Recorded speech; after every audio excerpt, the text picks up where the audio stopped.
parents, parents who are raising teenagers, parents who are of college age, young men and women, although our focus tends to lean towards men.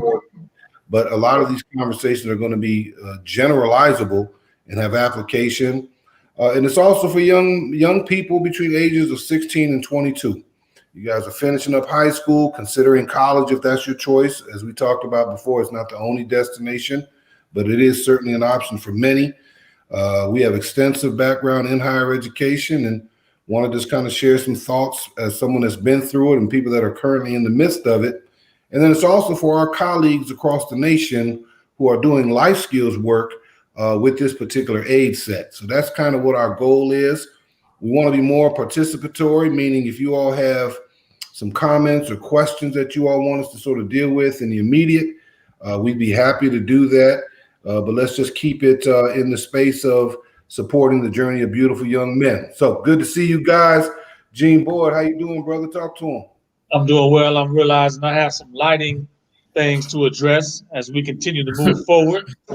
Actually, since our last broadcast, I'm in a new residence, a new home. So, much like you, Alonzo, you got some things. I got some things that I need to address with my lighting situation, but I am blessed, no doubt. Well, congratulations on your new home, brother. Appreciate that, brother. Absolutely, absolutely. JB3, how you been, man? Talk to him. Man, I've been out here in this world trying to balance these football and academics and the Lord and friendships and family and all that, man. It's been a ride, but I pursue and I conquer. So that's what we've been trying to do. So beautiful. Good, congratulations to you, man, on your scholarship and appreciate you. First year under your belt and getting ready for a season. Beautiful. Elias J, talk to him. How you doing? Man, I'm doing great. I was looking back in the history book, seeing the last time we was able to get together and do a little video for J4, and a lot's changed. You know, I grew some little facial hair, so I feel like an actual adult, actual college student. I was also able to join the illustrious Alpha Phi Alpha Fraternity Incorporated, which I'm very proud about. I had to share that out there for everyone. So I'm just happy to be here. Happy to get back out there, talk about some good stuff. Absolutely. And just as a side note, Elias and his older brother Ahmad joined the same fraternity that I'm a member of through the same chapter. So that's legacy. That's a beautiful thing. Wonderful feeling. All right. Folks, if y'all are in these boxes, we'd love to hear your comments, see how you've been. Hopefully your day is going well. Today we want to acknowledge the sophomore experience. When we started this thing about a year ago, our sons were just beginning college, not have the insight of having went through a semester or a year, but now they've done that. And so there's an opportunity to reflect back and then to as a way of sort of projecting forward. So just to give a little context here, if you look at the cycle of college, it's basically 4 to 5 years of repeated cycles. You got a fall semester, a spring semester. In the past, you would kind of take a break in the summer, but the way things are now, a lot of people will continue to use summer as a way of keeping pace or moving towards graduation goals. It's also different from high school in the sense that the intensity of exposure is just accelerated in terms of the level of academics, the social opportunities, particularly if you're living on your own, the sense of independence, being on your own, the economic realities or things that are kind of popping you in the head, right? So it's an intense time, much more than any other period of your life. And with the exception of career or profession, it's probably going to be the most intense time that you'll ever experience, short of parenting. And concurrently, your maturity is elevating, right? If you were to have to examine your maturity back in September when you were starting this thing versus your maturity right now, not only biologically will you mature, but circumstances will require you or give you ample opportunity to sort of mature as a young man. And so this is kind of the cycle of college. It has predictable patterns, but what changes are your experiences and your maturity. And so that's kind of what we want to vibe on today. The sophomore experience, looking back, kind of looking ahead. Anyone else want to offer some contextualizing remarks? I see you said it right there. That intensity. College is most definitely intense. So we'll get into that later, but for sure intensity. All right. So let's go ahead and get started. What was kind of the most sort of mind-blowing experience that you discovered in your freshman year that no words, no advice could have prepared you for? Man, That's a good question. that's I a good my question. sophomore year. I That's my a good sophomore question year. because me and Elias, we got into ASU when it's like the most most challenging and dead Mm-hmm. period ever. COVID's going on and everybody's living in their separate states because they're doing school from online. But you got anything, Elias? Yeah, I say so. For me, last year it was all kind of stuff that I had expected in a way. Mm, The classes weren't easy, but they were for sure what I expected. The people were amazing, but now looking back on it and comparing it to what I've seen this year literally in the past couple of days, and I'm just shocked about how different everything is from that point of view. Because me, like JB3 just said, we came when campus had no one up in there. right. There's you come into the library, find yourself a little table, room, no problem at all. And then I remember on the first day of school, I went out and there's people everywhere. So that was the biggest surprise for me coming into this year. But as far as surprises last year, I think the biggest thing was just the ease of life, if that makes sense. If that makes sense to what I'm saying. What I'm kind of saying here is like the ease that I had from just going from my dorm to the pod market to get some food to go into my classes. Everything is in one central area, and I didn't really think of the value of that. I never really considered how lucky I was to like be in that situation because before we just had to drive everywhere. If you wanted to walk somewhere from where I lived in high school, it'd be about a 30-minute walk to get anywhere decent. But now I could take a 15-minute walk to get to work, get to class, get some food. I could do anything within essentially a 15 to 20-minute walk. And that was the most surprising thing to me as far as just going to college last year. Yeah, it's a little city unto itself, right? Most definitely. That ties into independence. Before, if you wanted to kind of get a burger or a slushie, I remember you guys used to like to go to Sonic. It wasn't but 2 blocks away, but you had to involve other people. You had to involve your parents to get your big bro to drive you up there, right? You were highly dependent upon your whims, and spur of the moment activity was always managed through negotiating other people's permission or taking you, right? And I gotta imagine that's a major change to go from living in your parents' place and all the nuance that's tied to that to include geographical access, right? Oh So yeah. so talk about that. Talk about this independence, or build on that a little bit more. Well, I'll talk about independence. I'll go first. So, for me, the biggest thing is financial independence. So I was blessed enough to get some very good scholarships to the school I go to. So I didn't have to worry about paying for school. Neither do my parents have to worry about paying for my school, which was already an amazing thing. But that allowed me to focus more on spending money on myself, whether it be through my personal bills, me getting a nice pair of shoes or something like that, and overall, just what I was paying for myself, it was all stuff that I worked for, and it was all stuff that I paid for myself. So freshman year, it didn't really necessarily matter too much because I was living in the dorms. But recently, over summer, I just bought myself I didn't buy it. I signed a lease on an apartment over summer. So now I officially have my own place to stay. I cook my own meals. I take the bus to and from school. There's so many different aspects of it. But at the end of the day, it's all stuff that I do, that I pay for, that I'm responsible for myself. And for me, that's just something very important to be able to literally just not have to worry about anything, or not to have to worry about anyone worrying for me, if that makes sense. So everything that I do, like whether it be working, whether it be studying, that's my responsibility, and I can take full responsibility for that. I don't need to I don't really need to live up to anyone's rules, which is not saying anything about living up to rules, but I don't need to live up to anyone's rules because I pay for myself. I don't really have anyone to talk to about it, if that makes sense. So that financial independence has been one of the best things that I could have this whole experience for me. So that's a message for those of you in high school. Your grades are your means for currency. Oh yeah. Colleges will reward good grades through scholarships. And the more scholarships you have, the more financial independence you can have rather than this tight relationship with your parents because you're always asking them for money.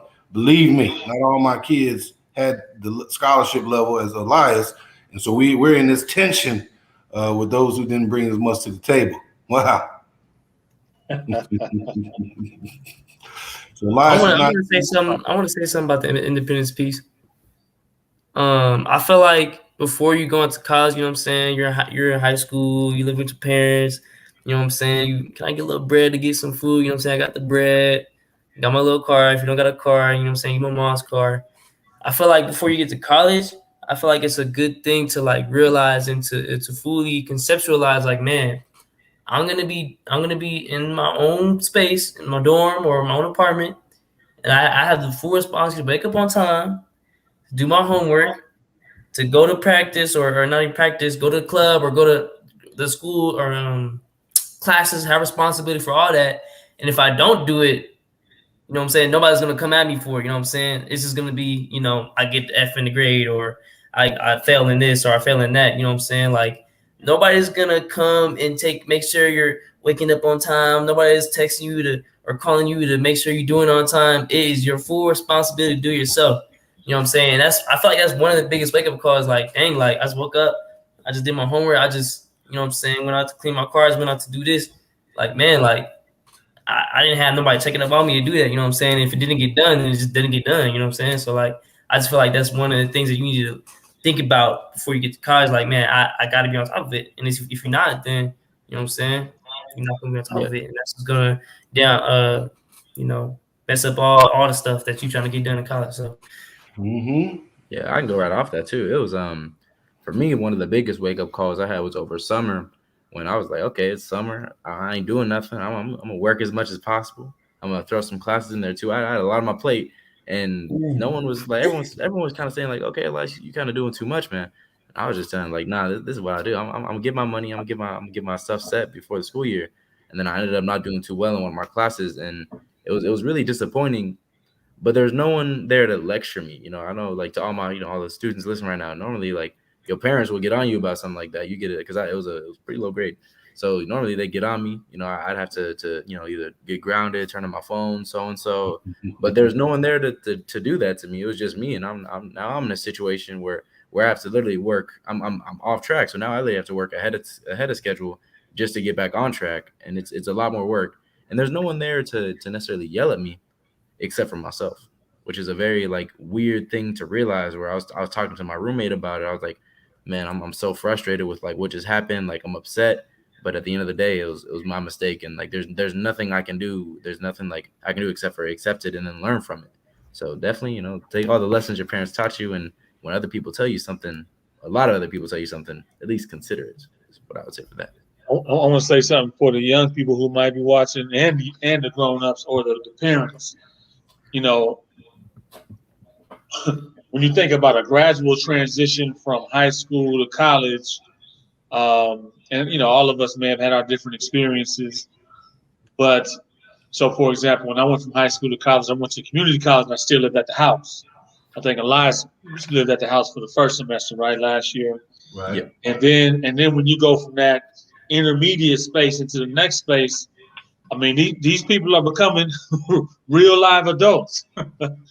You know, the age doesn't necessarily dictate it, but the disconnection and that phasing does. And so, you know, the kinds of decisions that these young men make or young ladies are making in that space of their own mind, their own place, and their own self-governance has everything to do with outcomes. You Mm-hmm. know, freedom of choice, no freedom of consequence Mm-hmm. is what a couple brilliant people have said in the past.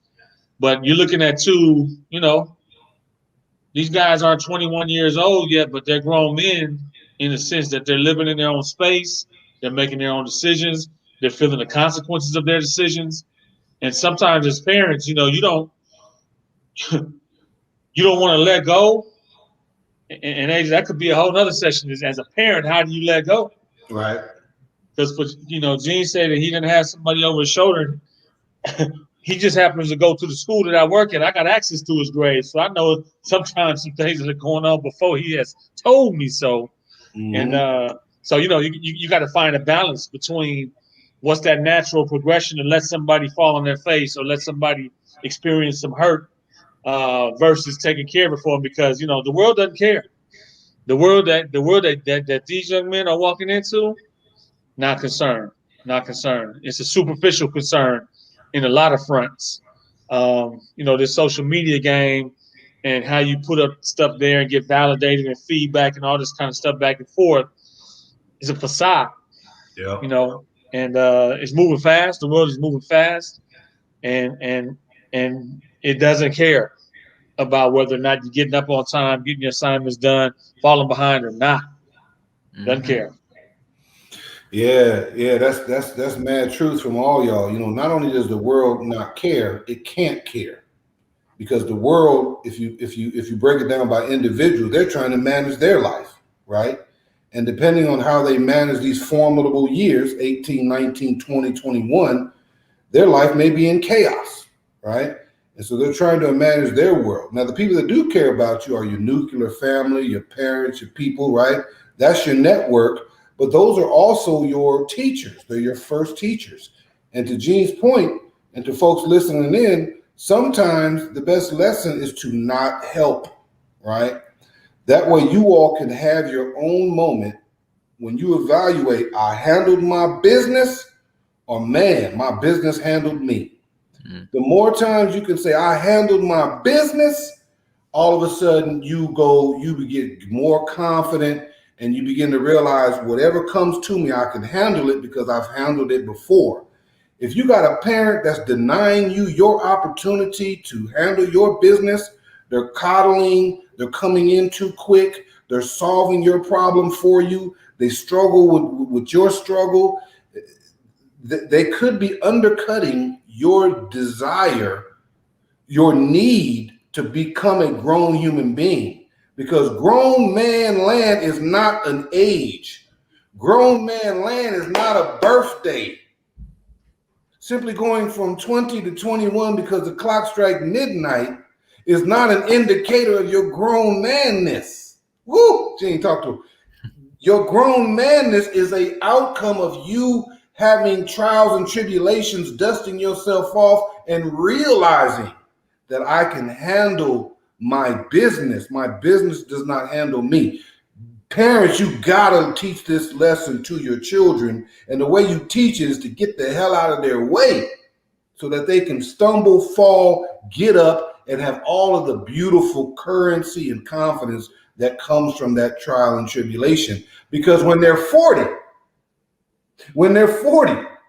if they're in your pocket, it's because you didn't teach them that lesson when they were 18. Beautiful, beautiful family. They got to learn this lesson, whether it's in college or whether it's on the job or whether it's in the military or whether it's in entrepreneurialism. And sometimes the best thing we can do as fathers and mothers is to listen, not help, offer verbal support, offer strategy, offer feedback, let them go through it, be there on the other end. How did it go, right? Make sure you got something to eat. I'm not going to let you starve. I'm not going to let you be without shelter. But these lessons, you got to learn them on your own.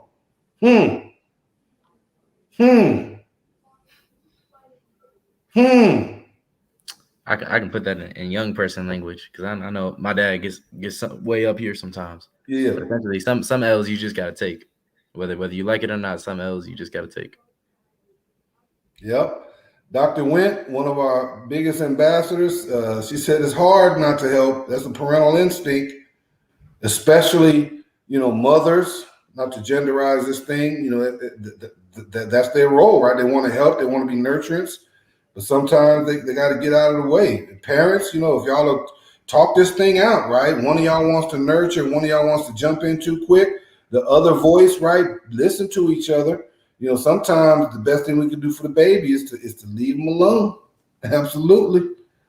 Have y'all you're still our sons, but but you're starting to stand on your own feet. You're starting to feel your own name. You're starting to own your own Jones and Boyd a little differently. Oh yeah, it's cool because so I've always gone to schools or like just schools in general where either one of my older siblings have gone or one of my younger siblings, except for my high school. But ASU is so different because I keep finding myself in situations where I'll be running into people because just just lately I've been busy, whether it be with my job, a club I'm in, my fraternity. I've just been on campus a lot, helping out a lot. So I keep running into like a lot of the same people, whether it be a student at an event, whether it be just like another student volunteering at the same event, and then like I keep getting people telling me they're like, Elias, like when are you not at ASU, man, or when are you home? Like I had a person just tell me today. I work for the alumni association, so I work in the oldest building on campus. And someone's like, "Are you ever not here?" So I really feel like the work I put in and like everything that I've been doing these past few weeks, it's really starting to get noticed. And like that's something I appreciate, but at the same time, it's like I don't want that to go to my head and be like, all right, cool, I did what I had to do. I did more than what people do in 4 years and two. I don't think like that. For me, it's like, okay, I did that. Let me do something else. Let me do a lot more. Let me just keep on improving. And like that's all about whether it be representing myself, other people, the fraternity, anything. I just want to do it at the highest level possible. And I feel like I'm really starting to get a name for myself, and that's something that really just it's indescribable at times. Yeah, you talking about your personal rep. Mm-hmm. You talking about your personal brand, right? JB3, you're in a situation now where you can make money off your brand with name, image, and likeness, right?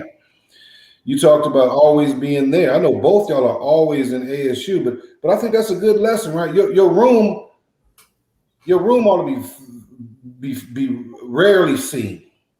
And we just vibing here, right? I mean, we got a podcast here. We're trying to make this content relevant, but your room should be rarely seen, right? If you think about the economic investment you guys are putting into college, if you think about eyes wake up, go to sleep, all the time in between that, right? You got your peers out there, they on this what? Phone. You're on this phone or on this what? The video games, right? Is your goal to come out a better video gamer after these 4 years? Or is your goal to come out here ready to be relevant to society, to your own uplift, to your family, to your people, to your goals, right? Your room ought to be rarely seen. And it's a place where you go to sleep because all the action, all the life lessons, all the inspiration, all the opportunities outside your room, right? It's in Old Main, it's in the building, it's on the field, it's in the film room, it's in the leadership symposiums, it's in the visiting lecturer, it's in the gamage level plays, it's in the organizational parties, the fraternities, sororities, right? That's where the living is. That's what you're there for, right? Your room ought to rarely be seen. Mm-hmm. That's a really big point. I feel like you have to like grow out of your room almost. You know what I'm saying?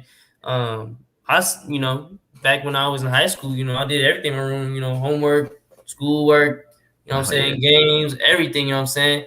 So when you get to college and now you know what I'm saying, I need to get out to do this. Or I need to get out to do that. It's like, man, like I gotta get up and get out. You know what I'm saying? So I feel like that's a whole new level that you have to learn. And once you learn that, you know what I'm saying, life becomes more easy, becomes more productive because you're not sitting in your room and you're not worried about, the game or worried about anything else. You know what I'm saying? I go out to do my homework so I could focus on my homework, right? Because I feel more productive in that space I'm in. So I feel like that's a really good point. Yeah, no, this cat. Go ahead, Lars.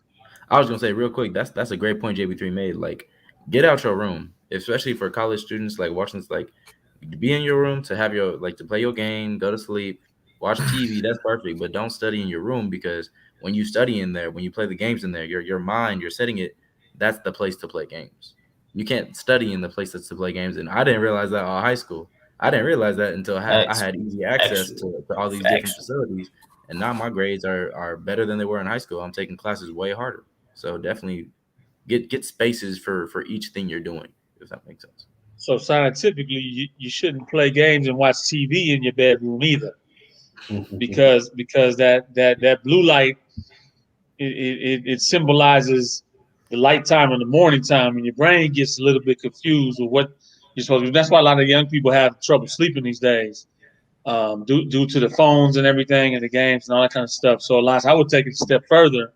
If you can, try to separate the gaming and everything out of your room too. I mean, really, your room is intended for sleeping and doing something else when you're a grown up and you've decided to do something else. That could procreate a baby. You know what I'm saying? That's what the bedroom is for. Everything else should happen somewhere else. But I will say, to Gene's credit, we were talking a few weeks ago, and he was like, "Yeah, Pop, I need to get a laptop." And I'm like, "Well, yeah, but you got your desktop computer, man. Like, what's the problem?" He's like, "Nah, man, because I'm understanding that if I get on that desktop, like, I just need to be in a different space to do my homework because that's about being about business." And I thought that was astute that he was able to draw that line, make that or create that understanding within himself that this is just not where I'm going to be most effective in this way. And I need a tool that's going to get me to that next place. But I also told him, hey, until you get this laptop, which he has now, I'm like, man, there's other places on campus, man, where you can go and get on a desktop computer or whatever the case is. So, sometimes we'll limit our mind to what comes at ease versus what we got to do to make these business decisions. So I think that's another important point for folks who are out there watching. We getting a little long on our time too, so we probably want to start the wrap. All right, we can definitely wrap, and then also this is it's a dialogue. I see we got some folks in the live feed, and hopefully as we grow, we'll offer some upfront content, and then folks can kind of share as well. I know a viewer of YouTube or whatever the case may be, they come in intermittently, right? They may watch the first part, and if it's not hype enough, maybe they'll go, or maybe they'll accelerate it, right? So, this is about content. It's digestible. It'll be helpful for you all who are viewing this. If you see value in it, maybe there's a section that you want to share. But these are folks who have worked in collegiate administration, higher education, athletic space, and beyond, with two beautiful young human beings who are at the dawn of their own adulthood. So let's close with this. The freshman year, we foreshadowed that about a year ago. And we talked about taking advantage of everything that the institution has to offer. The sophomore year, from an engagement perspective, we know is a difficult year, okay? You understand rhythms, you understand things that are of interest to you, and now you're going from macro, all of these things that you were exposed to now you're beginning to focus and narrow. The sophomore year is about selecting the flood of things you were exposed to and beginning to narrow down to areas of interest, okay? JB3, you've had a freshman observation. Elias, you've had a freshman observation. So to close us out, of all the things you saw, what are you planning to focus in on in your sophomore year that you were exposed to your freshman year? What do you want to narrow in on your sophomore year, and what advice would you tell people in your peer group as it relates to that? I'll go ahead first. So yeah, like my dad was just saying, freshman year, there's a lot coming at me specifically, or like just any freshman student, because there's all these tabling events, there's all these orgs, they throw events, and as a freshman, your purpose is to go to the events. Your purpose isn't necessarily to host the events. So if I were to say that one thing that I want to focus on next year or this year, I guess, for me, yes, I want to be like a part of the teams that host these events, but I also want to take some time to kind of focus on some different passions of mine, because I feel like college is a place where, yes, it's designed for you to learn, but there's way too many opportunities for you to pursue something that's completely unrelated to your degree that to just ignore. So for me, this sophomore year, I want to dedicate a lot more time to just pursuing things that aren't necessarily related to my degree, that aren't necessarily related to my career, like ideal path. I just want to do stuff that I've always like wanted to do, but just never had the time or the dedication to actually complete. So that's kind of my goal this sophomore year is it's really about dedicating more time to myself and just kind of figuring out stuff that I like, just like passion projects. We talked about this in other videos too, but just dedicate time to passion projects, figuring out what else I do that isn't related to my career. Beautiful. JB3, what's your plan for the sophomore year?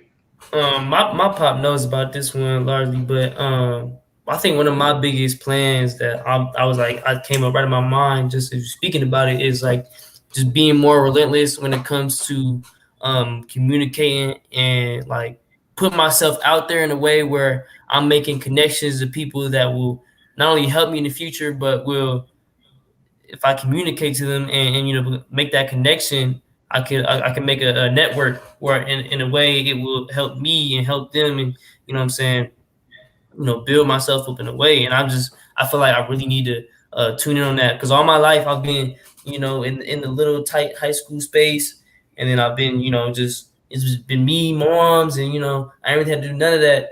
When it came to this college, where like there's so many different people and there's so many different like professors and people in professional spaces and even just like friends like people in our age groups that could even help us in spaces where we're not educated in. Like there's so many places that you can network in that will build up certain places in your life, you know what I'm saying? So I feel like it'd be very helpful for me to navigate that, attack that area in a way, you know what I'm saying, this year. So I thought that's really one of my biggest things. And I hope for everybody else that's watching this too. Like if you aren't really too good at networking, you know what I'm saying, like reach out to your parents, man, or reach out to somebody that is and find ways to like pick up on ways to be better and get yourself out there, because that making relationships with people, professional people, can be very helpful to you. You know what I'm saying? Like I know Elias knows that. I know he knows that. Very good. All legit points, man. The sophomore year should look different than the freshman year. Freshman year was a flood, a lot of new. Sophomore year ought to be about focus, beginning to narrow in terms of things that you're exposed to, things that you plan to be involved with for the next 2 to 3 years, so that you can have a deep dive. Freshman year is splatter. Sophomore year is a much deeper dive. All right. Big Gene, any last thoughts? Muted. Oh, I know. I was trying. I was trying to get off of it. No, the only thing I would say is that we as humanity are constantly evolving, regardless of your age group. You know, AJ and I, through the 18 months of COVID, professionally and personally and familially, and in all kind of different ways, have had to take inventory of self and understand time and place and space and who we are in those spaces, and as it relates to kind of the way forward. And you know, you got debates and all kind of different opinions about vaccination, for example. And in the world that we're living in, that's a key component to us being successful. But everybody's got their own beliefs, right? So, to Gene's point, analyzes as you grow, as you take your next step forward, you got to rely on people, good information, researched information, um, and other resources in order to take those next steps in your individual evolution, for sure. That's what's up. Thank you for another J4 conversation participation. It's been our pleasure to chop with you, talking about that sophomore year. Hey, we appreciate your comments. Even going forward, feel free to add them. Give us a subscribe and a like. We truly appreciate that. We're going to be looking at Mondays at 6:30 p.m., where the four of us will vibe on a related topic, but we might also have some different kind of cameos. We might have some solo projects that we're doing. Gene and I might get down a few times. The boys might get down a few times, but it'll all be under the auspices and framework of J4 Conversations. On that note, beautiful young Ya, take us out. Oh, here we go. That's it. Here we go.